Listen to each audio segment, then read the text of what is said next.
കിർച്ചോഫിന്റെ loop റൂളും junction റൂളും നമുക്കറിയാം.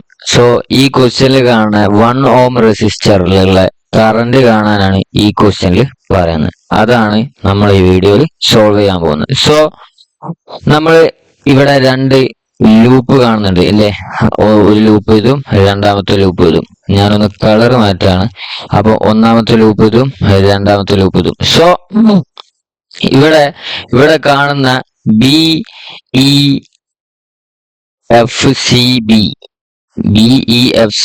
എന്ന് പറയുന്ന ലൂപ്പും EADFE എന്ന് പറയുന്ന ലൂപ്പിലൂടെയും കടന്നു പോകുന്ന കറണ്ട് അത് എങ്ങനെയാണ് പോകുന്നത് എന്ന് നമ്മളിപ്പം അസ്യൂം ചെയ്യാം. ജസ്റ്റ് അസ്യൂം ഇവിടെ നിന്നാണ് കറണ്ട് സ്റ്റാർട്ട് ചെയ്യുന്നത്. ഈ 9 വോൾട്ട് എന്ന് പറയുന്ന ഈ ബാറ്ററി നിന്നാണ് കറണ്ട് സ്റ്റാർട്ട് ചെയ്യുന്നത് എന്നുണ്ടെങ്കിൽ I1 എന്ന് പറയുന്ന കറണ്ട് ഇങ്ങനെ പോയി ഈ ഒരു ജംഗ്ഷനിലെത്തുമ്പോൾ I1 എന്ന് പറയുന്ന കറണ്ട് ഫുള്ളി ഇതിലൂടെ പാസ് ചെയ്യില്ല. സോ എന്താവും, ഇങ്ങനെ താഴോട്ട് പോകുന്ന കറണ്ട് I2 ആയിട്ട് മാറും. അപ്പം ബാലൻസ് ഉള്ള ഇങ്ങോട്ട് പോകുന്ന കറണ്ട് എന്താണ്?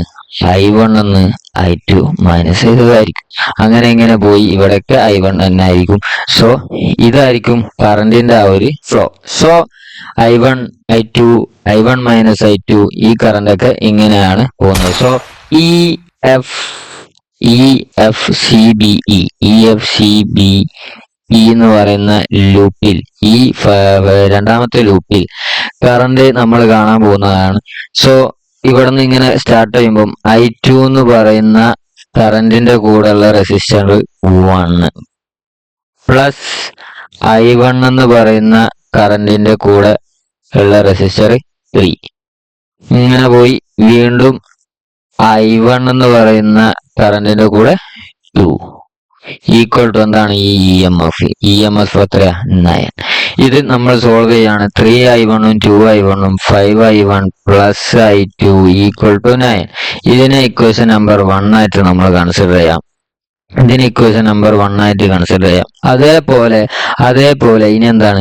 EADFE എന്ന് പറയുന്ന ലൂപ്പിലുള്ള കറണ്ട് കാണാൻ, അല്ലെങ്കിൽ അത് ഈ ഇക്വേഷൻ നമ്പർ 1 പോലെ നമ്മൾ ലൂപ്പ് റൂള്, കിർച്ചോഫിന്റെ ലൂപ്പ് റൂള് നമ്മൾ ഇവിടെ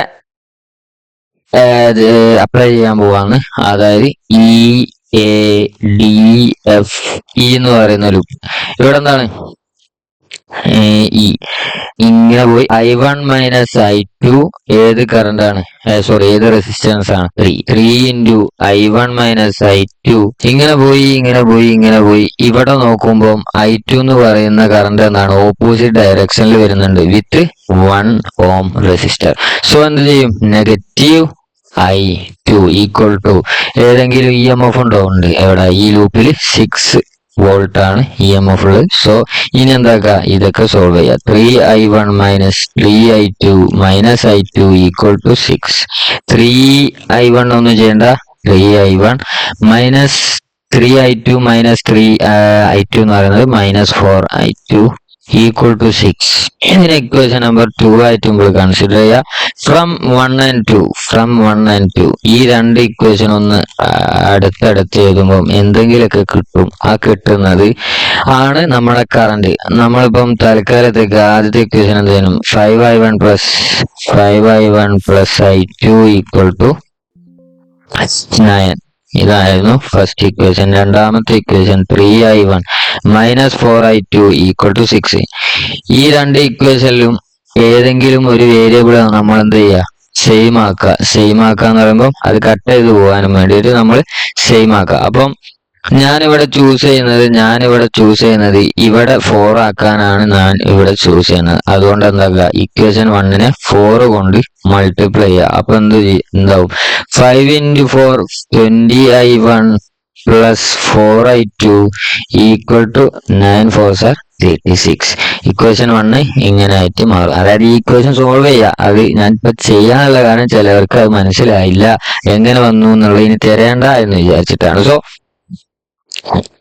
ഇക്വേഷൻ 2 അതേപോലെ തന്നെ എഴുതാ. 3I1 minus 4I2 equal to 6. ഈ രണ്ട് ഇക്വേഷൻ എങ്ങനെ സോൾവ് ചെയ്യും? 4 പ്ലസ് 4I2 മൈനസ് 4I2, അതായത് എന്ത് ചെയ്യണം? ഈ ഇക്വേഷൻസ് നമ്മൾ എന്ത് ചെയ്യുക? ആഡ് ചെയ്യുമ്പോൾ പ്ലസ് 3 എന്ന് പറയുന്നത് 23i1.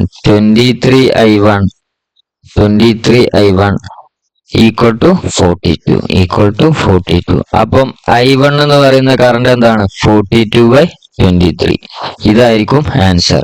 i1 എന്ന് പറയുന്നത് 42/23. ഇതിന്റെ ഡെസിമൽ നമ്പർ നിങ്ങൾ നിങ്ങളെ കമന്റ് ബോക്സിൽ പറയാ. ദെൻ ഇതിലുള്ള വാല്യൂ ഈ i1ൽ കിട്ടുന്ന വാല്യൂ എന്താക്കുക, പുട്ട് i1 ഇൻ ഏതെങ്കിലും ഒരു ഇക്വേഷൻ 1ൽ ഇടുമ്പോൾ i2 എന്ന് പറയുന്ന കറണ്ടും കിട്ടും.